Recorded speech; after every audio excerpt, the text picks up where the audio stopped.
You should never ever answer a knock at your door at 3 a.m. But I did, and now I'm begging you. Don't make the same mistake. Who the hell is knocking this late? The knocking didn't stop. It wasn't fast. It wasn't slow. Just...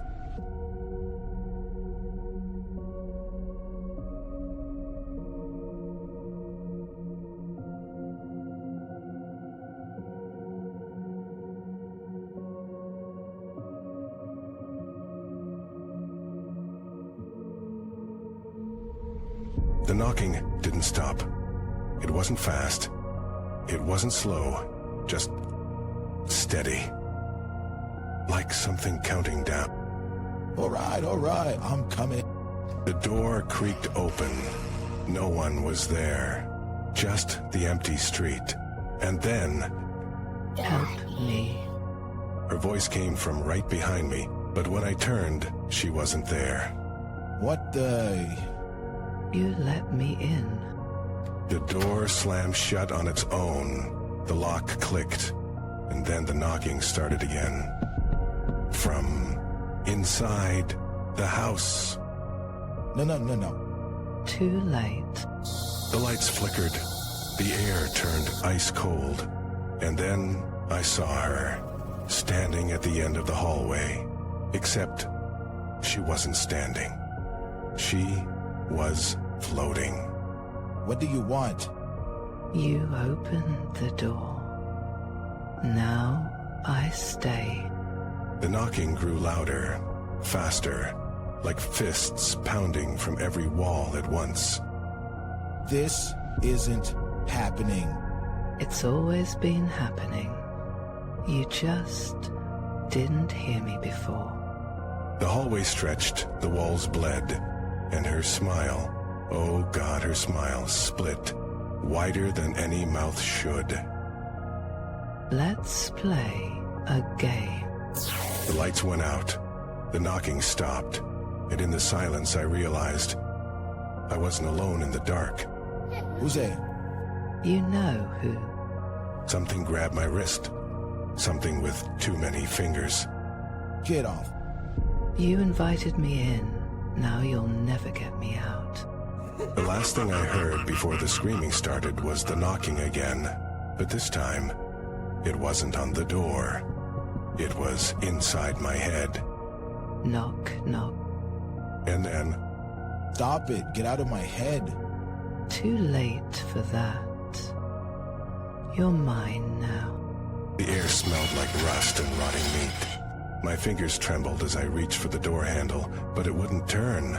Locked. Trapped. There's no way out, is there? There never was. The hallway stretched again, the ceiling dripping something thick and black. And then I saw them.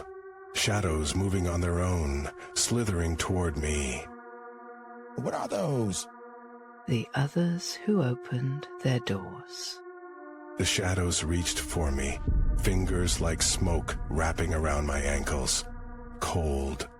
So cold it burned. No, get away. They just want to play. Just like me. The floor beneath me cracked open. A whisper rose from the darkness below.